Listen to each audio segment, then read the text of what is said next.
안녕하십니까. LS 일렉트릭 박시성 시니어 매니저입니다. 오늘 이렇게 당사 리트로핏 솔루션을 소개하게 되어 대단히 감사합니다.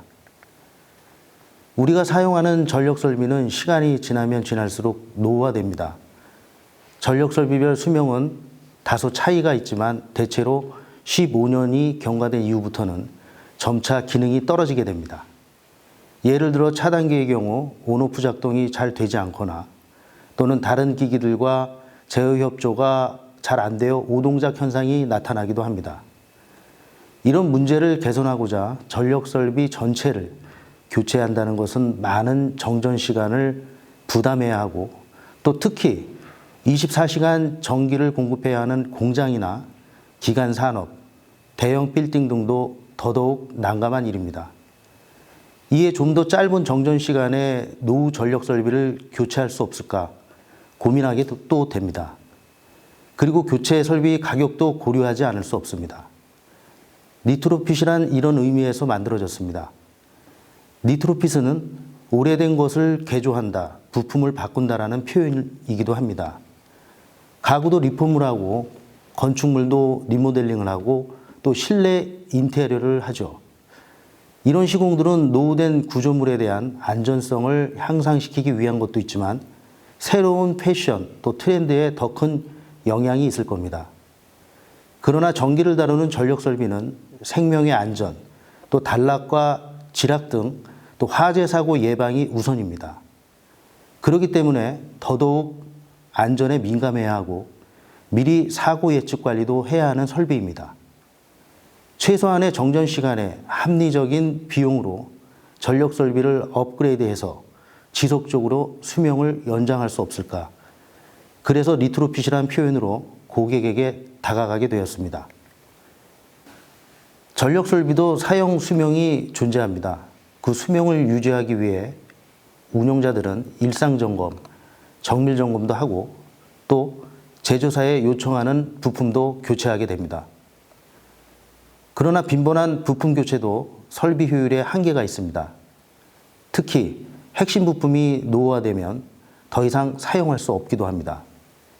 그런 경우는 수리나 또 수선하여 유지 관리하기가 매우 힘들고 돌발적인 정전사고로 이어지기도 합니다. 더더욱이 10년에서 15년 이상 사용 중인 전력 설비는 대부분이 제조 생산하지 않은 단종 제품인 경우가 많습니다. 이런 경우는 불가피하게 새로운 전력 설비로 교체를 하게 됩니다. 그러나 장시간 정전과 설비 교체에 높은 비용이 발생하게 됩니다. LS 일렉트릭은 고객의 고민을 잘 알기에 합리적인 리트로핏 솔루션을 추천드립니다. LS 일렉트릭은 차단기 교체의 경우 4가지의 리트로핏 솔루션을 제공하고 있습니다. 첫째, 교체 시간 단축입니다. 부스바 교체 없이 맞춤형으로 설계하여 본체 또는 크레드를 교체할 수 있습니다. 둘째로는 비용의 최소화, 그리고 제품에 업그레이드된 옵션을 제공합니다. 셋째로는 수배 전반 전체 수명 연장 효과를 볼 수가 있습니다. 기기의 정기적, 기계적 수명이 연장됨에 따라 수배 전반 전체 수명이 향상됩니다. 마지막으로 넷째는 차단기계의 최신 규격이 적용된 품질을 보장받을 수가 있습니다. LS 일렉트릭은 노후 수배 전반에 대한 최소한의 비용으로 리트로핏 케이스별 시공 제한을 해드리고 있습니다. 10년에서 15년 이상 운영 중인 노후 차단기 교체, 검토는 케이스 1을, 또 15년에서 20년 이상 운영 중인 노후 차단기는 본체와 크레들 교체를 검토할 수 있는 케이스 2를, 그리고 20년 이상 운영 수배 전반은 차단기와 보호개전기 교체를 할 수 있는 전체적인 교체 시공인 케이스 3를 제안드리고 있습니다. 케이스 1은 그림과 같이 메인 부스바 정전 없이 차단기만 교체하게 됩니다. 따라서 기존 제품과 호환되는 리트로핏 차단기만으로 교체가 가능하기 때문에 작업 시간, 또 정전 시간을 최소화할 수 있습니다. 보시는 이미지는 V12 본체만 리트로핏 교체를 한 경우입니다. 역시 케이스 1의 사례입니다. 기존 V12 본체를 인출한 후 리트로핏 V12를 인입하고 호환용 제어 커넥터를 연결합니다. 따라서 단 20분에서 30분 만에 교체 설치가 완료됩니다. 현재 보시는 화면은 케이스 1 작업을 했던 V12의 리트로핏 V12 교체 완료 전과 후 모습입니다. 특고압, 고압 V12의 경우 모두 최소한의 정전 시간 내에서 교체가 가능하며 전기실 내 전체 정전 상태에서 약 40대의 고압 판넬 V12를 교체할 경우 리트로핏 V12 본체로 교체하면 일반적으로 3시간이면 충분히 교체가 가능합니다. 다음은 케이스 2의 경우입니다. 약 20년 전후의 수배 전반에 추천하는 시공으로서 차단기와 크레드를 모두 교체하는 방식입니다. 기존의 크레들의 마운팅 홀, 배전반 부스바 측을 일치하도록 설계 제작하여 정전 시간을 최소화하도록 하였습니다. 케이스 2로 시공할 경우에는 모선 측 정전이 필수이긴 합니다. 그러나 V12 본체는 일반적으로 표준품을 공급 설치하게 되며 현재 판매되는 V12와는 1:1 호환이 가능합니다. 다음은 케이스 2 작업 순서도를 보여드리겠습니다. 본체와 크레드를 인출 철거한 후 기존 부스바에 리트로핏 크레드를 설치 조립하고 V12 본체와 호환용 제어 커넥터를 연결하면 됩니다. 고압반의 경우 작업 시간이 일반적으로 3시간 이내에 교체가 가능합니다. V12 리트로핏의 케이스 1과 케이스 2를 적용한 현장 교체 사례입니다.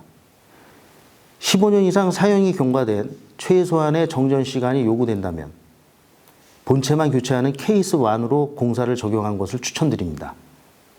또 20년 이상 사용이 경과된 V12의 경우는 케이스 2인 V12 본체와 크레드를 교체하는 것을 추천드립니다. 보시는 화면은 노후 조합 기중 차단기 ACB 리트로핏을 교체한 사례입니다. 기존 부스바 교체 없이 케이스 2를 적용한 본체와 크레드를 교체한 작업입니다. 새로운 옵션이 탑재된 ACB로 업그레이드와 교체가 가능하며 일반적인 공사에 비해서 소요 시간이 약 50% 단축될 수 있습니다. 또한 부스바 신설 비용도 없기 때문에 공사 비용이 매우 합리적으로 절감하게 됩니다. 마지막으로 케이스 3 적용의 경우 차단기와 또 크레들 교체 작업과 함께 보호 개전기까지 교체하여 배전반의 전반적인 성능 또 수명을 연장할 수 있습니다. 이는 전체 정전 작업이 필수이기는 하나 최소한의 시간으로 비용을 절감하여 수배 전반 전체를 새롭게 리뉴얼할 수 있는 장점이 있습니다. 보시는 화면은 케이스 3 작업 순서도입니다. 수배 전반의 도우 및 전장품을 동시에 교체하여 판넬 전체를 새로운 수배 전반으로 리뉴얼할 수 있는 작업입니다. 사전 현장 조사를 통해서 도우를 제작 납품하고 시공하여 현장에 신속히 교체가 이루어지며 출하 전에는 성능 검사 또 설치 후 점검을 통해서 품질을 보증하고 있습니다. 보시는 화면은 케이스 3 보호개전기 리트로핏까지 교체하는 작업 플로우입니다. 노후된 유도형 개전기 등 디지털 보호개전기로 교체하여 전력 사고 기록 및 원격 감시 제어를 할 수 있습니다. 이로써 스마트 배전반으로 업그레이드할 수 있는 시스템입니다. 케이스 3 시공 방식은 또한 원격 전력 감시의 일체 모듈형으로 제공하며 전체적인 비용 절감도 할 수가 있습니다. LS 일렉트릭은 고객과 사전 현장 상담을 소중하게 생각합니다. 항상 고객에 적합한 최적의 솔루션을 제공할 것을 약속드립니다. 다음은 동영상으로 리트로핏 교체 사례에 대한 영상을 보시겠습니다.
감사합니다.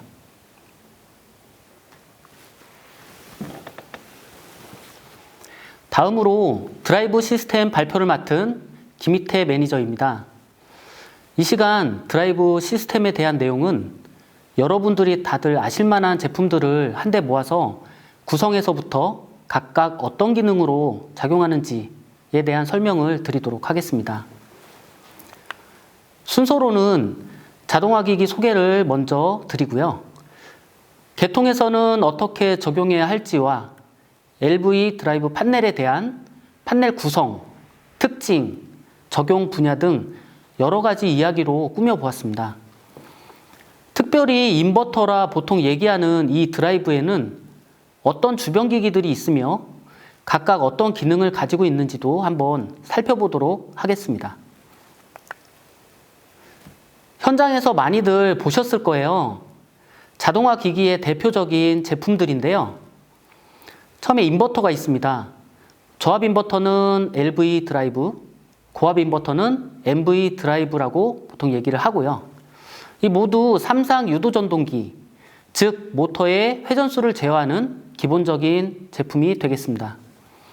최근에 지구 온난화에 대응하여 탄소 배출 억제 정책이 강화되다 보니 이 인버터가 보편화되는 그런 추세에 있습니다. 다음은 PLC입니다.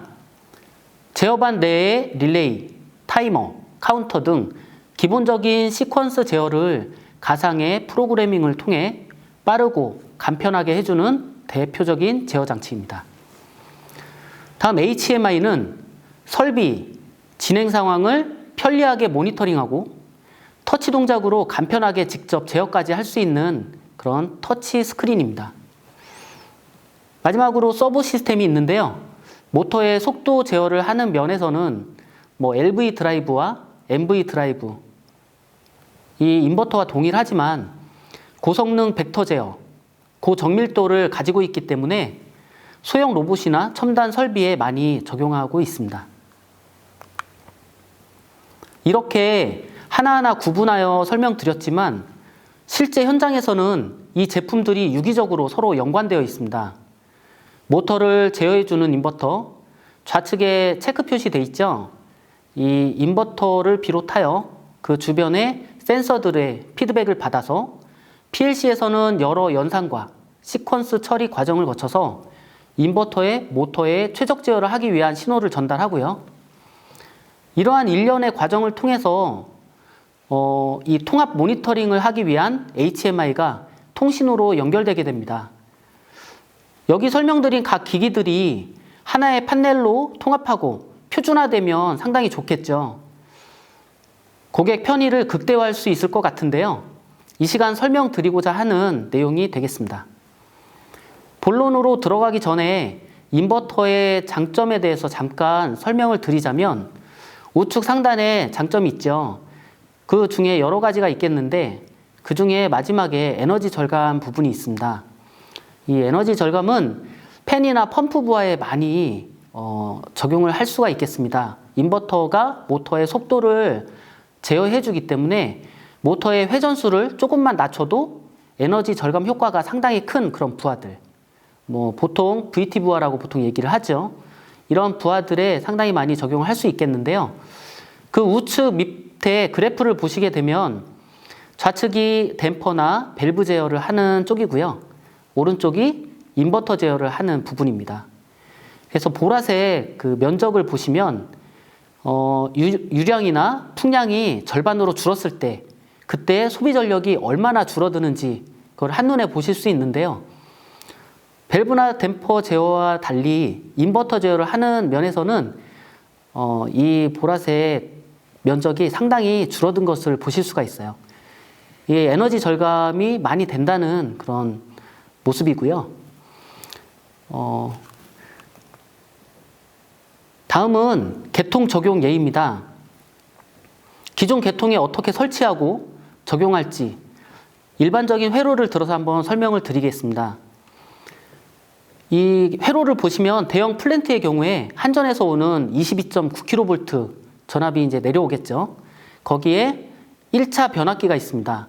보통 6600V나 3300V로 다운시켜주는 그런 변압기가 되겠고요. 여기에도 물론 이 6600V 모터를 가진 설비도 있고 3300V 모터를 가진 설비도 있어요. 이 부분은 고압 인버터라고 해서 이 고압 인버터 시스템이 그쪽 현장에서 담당하고 있지만 오늘은 LV 드라이브 판넬에 대한 내용이기 때문에 2차 변압기로 넘어가겠습니다. 2차 변압기는 이제 6600을 받아서 440V로 또 다운을 하게 됩니다. 이 440V 2차 변압 후에 냉난방이나 조명 등과 같이 220V 단상 전원을 사용하는 경우도 있고요. 일반 모터 부하는 삼상 380에서 440V 정도로 사용하고 있겠죠. 이때 인버터 판넬, 그러니까 드라이브 시스템 판넬을 적용하게 되면 기존 설비에서 중간에 탁 끼워 넣어서 손쉽게 적용할 수 있는 그런 상태가 되겠습니다. MCC 판넬 좌측에 보시면 MCC 판넬이 보이는데요. 거기에 기존 설비를 그대로 유지하고 간단하게 이 드라이브 판넬을 추가 설치할 수 있는 그런 특징이 있습니다. 이제 본격적으로 LV 드라이브 판넬에 대해 소개를 드리겠습니다. 크게 보이는 사진은 컴팩트 고급형, 플랜트형으로 크게 이제 보여졌는데요. 컴팩트형은 말 그대로 작게 심플하게 만든 이런 판넬이 되겠습니다. 까만색으로 보이시죠? 여기에 적용되는 많이 적용할 수 있는 분야는 공조기 정도가 되겠습니다. 근데 이 컴팩트형에서 고급형으로 가는 경우도 있어요. PLC를 적용한다든지 HMI를 적용을 해서 고급형으로 만들 수도 있고요. 그 다음에 플랜트형은 일반 전기실에 쓰여지는 일반적인 판넬과 거의 동일하게 그렇게 맞춰서 맞춤형으로 제작이 되고 있고요. 특징을 설명드리자면 좌측에 유지보수, 내부 공간 확보로 시험 및 변경 작업이 용이한 그런 특징이 있습니다. 그 다음에 AC 리액터를 표준 장착했는데요. 전력 품질을 높이기 위해서 이런 리액터를 장착을 했고요. 옵션으로 노이즈 필터나 DVTD 필터, 그 다음에 사인웨이브 필터, 이런 필터류들을 장착을 할 수 있겠습니다. 이 부분은 추후 상세하게 설명을 드리도록 하겠습니다.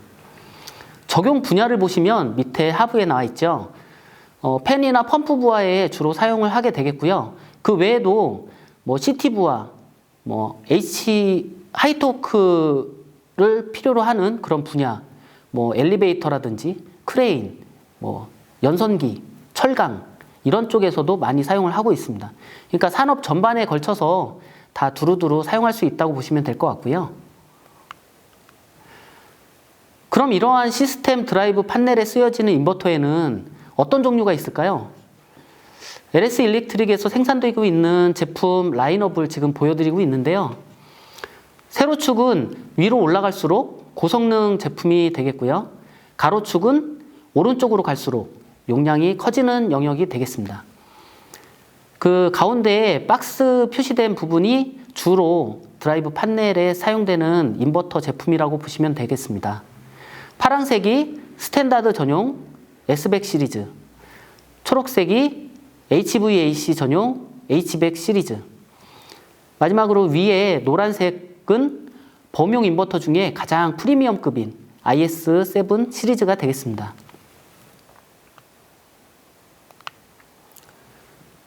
지금 보시는 사진은 드라이브 판넬의 내부 구성입니다. 뭐 주요 구성품인 빨간색으로 된 번호 위주로 설명을 드리도록 하겠습니다. 가운데 사진이 전면부가 되겠습니다. 가운데 사진인데요. 판넬의 기본이 되는 LV 드라이브가 화살표와 같이 설치되어 있고요. 그 밑에 각종 제어를 위한 마그네트 컨택터, 릴레이 등이 구성되어 있습니다. 오른쪽 사진은 후면부입니다. 후면부에 보면 서지 전압으로부터 모터를 보호하기 위한 서지 필터 위쪽에 있죠. 노이즈 차단을 위한 가운데 EMI 필터, 아래쪽에 고조파를 저감해서 전력 품질을 높이기 위한 AC 리액터 등이 장착되어 있습니다. 전체적으로 보시면 표준화된 기기 배치로 충분한 공간이 확보되어 있기 때문에 내부 기기의 원활한 시험 및 변경 작업이 용이하고요.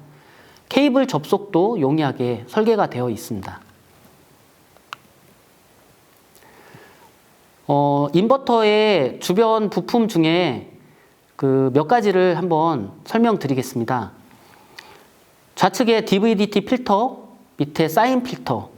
이거는 서지 전압으로부터 모터를 보호하기 위한 그런 장치들입니다.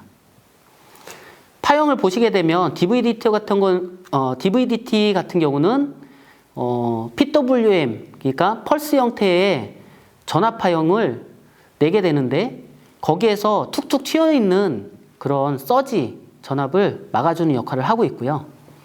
사인웨이브 필터는 그 파형을 보시면 아시겠지만 그 PWM 파형, 펄스 형태의 전압 파형을 사인웨이브와 거의 흡사하게 이렇게 만들어주는 그런 필터가 되겠습니다. 다음은 오른쪽에 하모닉 필터가 있는데요. 드라이브에서 발생하는 고조파 성분을 효율적으로 감쇄시켜서 IEEE의 국제규격에서 제한하고 있는 THD, 보통 파형 왜곡된 파형률이라고 보시면 되겠는데요. 이 THD 5% 이내에 만족하는 그런 성능을 보유하고 있습니다.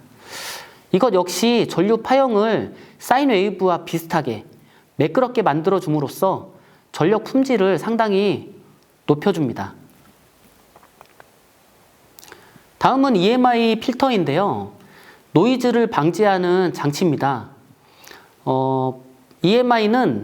EMI하고 EMS라는 게 있는데요. EMI는 내가 노이즈가 너무 많이 발생하니 밖에 외부로 방출되는 노이즈를 억제해야겠다.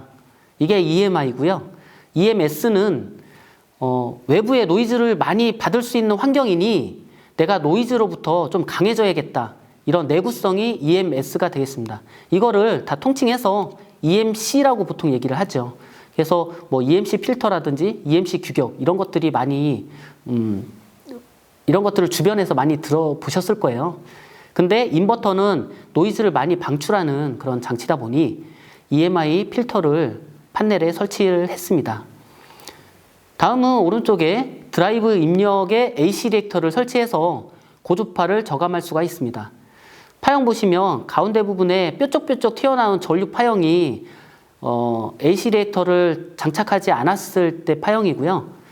오른쪽에 조금 뭉그러져 있죠.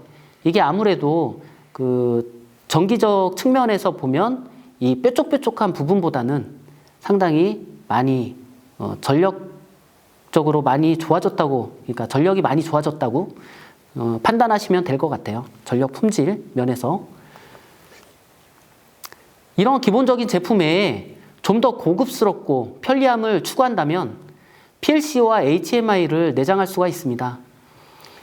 PLC는 XBM 고급형 기본 유닛을 탑재했고요. 특징으로는 I/O 확장, 그 다음에 다양한 현장 운전 조건에 맞출 수가 있어요. PLC 프로그램을 통해서 많이 유저 고객분들의 요구에 다양하게 맞출 수 있는 그런 장점이 있고요.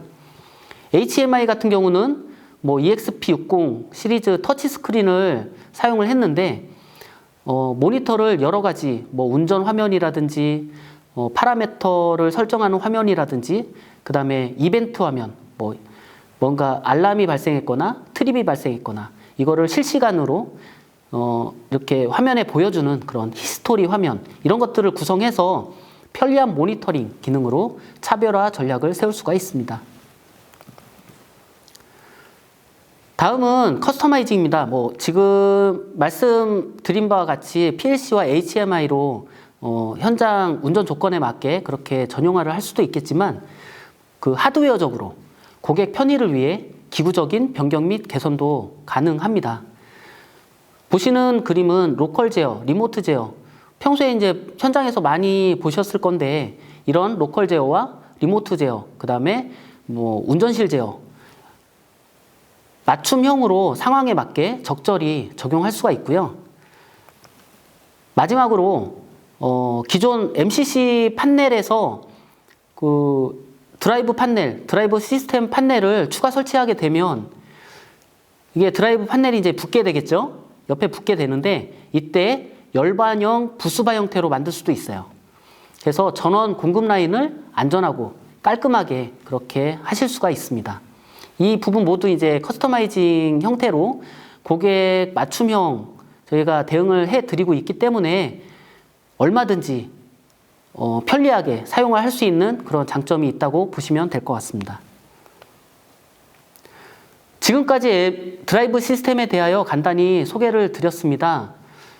보편적으로 많이 사용하는 제품이다 보니 특별하다 이렇게 말씀드리기는 좀 어렵지만 기본이 되는 꼭 필요한 장치인 만큼 현장에서 유연하게 그리고 확장해서 사용할 수 있다는 점, 그 부분에 대해서 강조드리면서 이번 발표를 마치도록 하겠습니다. 이외에 궁금하신 사항이 있으시면 언제든지 홈페이지를 통해서 연락해 주시면 저희가 성심성의껏 대응해 드리도록 하겠습니다. 이상으로 드라이브 시스템에 대한 소개를 간단히 드렸습니다. 감사합니다.